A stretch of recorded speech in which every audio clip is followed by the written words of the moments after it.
অন্যের স্ত্রীর সঙ্গে সালমানের অবৈধ সম্পর্ক। কে এই সুন্দরী? এবার বেরিয়ে এসেছে সাবেক প্রধানমন্ত্রী শেখ হাসিনার বেসরকারি শিল্প ও বিনিয়োগ বিষয়ক উপদেষ্টা সালমান এফ রহমানের নারী লিপ্সার কাহিনী। সুন্দরী টিভি উপস্থাপিকা জাকিয়া তাজিনকে দেখেই লিপ্সায় মাতেন সালমান এফ রহমান। ছলে বলে কৌশলে তাকে টেনে নেন নিজের কাছে, আর তাজিনও নিজের স্বামীকে দূরে ঠেলে হয়ে ওঠেন সালমানের প্রিয় ভাজন। ভেতরে বাইরে পুরোপুরি বিপরীত রূপ ধরা পড়ে দরবেশ খ্যাত ব্যবসায়ী রাজনৈতিক সালমানের। বাইরে ঠিকঠাক, সালমানের ভেতরটা যে কতটা নিকষ কালো সেটা হাড়ে হাড়ে টের পেয়েছেন ইন্ডেক্স গ্রুপের ব্যবস্থাপনা পরিচালক শফিউল্লাহ আল মুনির। সালমান এফ রহমান কেড়ে নিয়েছেন তার সুন্দরী স্ত্রীকে, এমনকি কেড়ে নিয়েছেন তার অনেক ব্যবসা বাণিজ্য। এই বিষয়ে ইন্ডেক্স গ্রুপের এমডি শফিউল্লাহ আল মুনির একটি বেসরকারি টেলিভিশন চ্যানেলকে বলেন, জাকিয়া তাজিন এক সময় শেয়ার মার্কেট বিষয়ক নিউজ প্রেজেন্টার হিসেবে কাজ করতেন ভিটিভি বা 21 টিভিতে।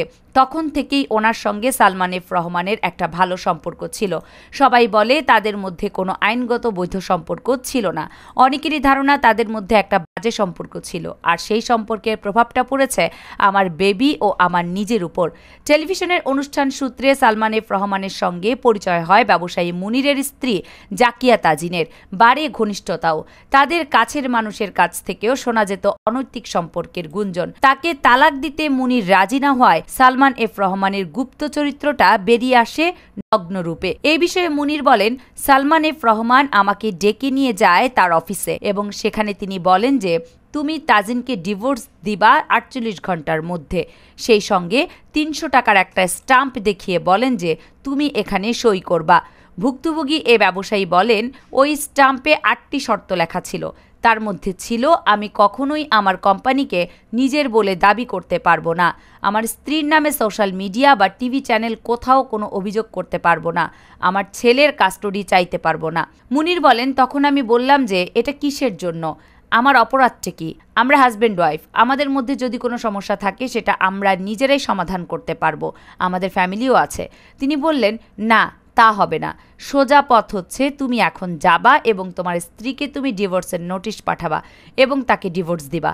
তিনি বলেন, তাজিনকে ডিভোর্স দেওয়ার জন্য সালমান এফ রহমান আমাকে এরকম প্রেশার দেওয়ার পরেও আমি যখন রাজি হলাম না, তারপর থেকেই বিষয়টা প্রকাশ্যে আসলো এবং আমার উপর ওপেনলি অ্যাটাক শুরু হলো।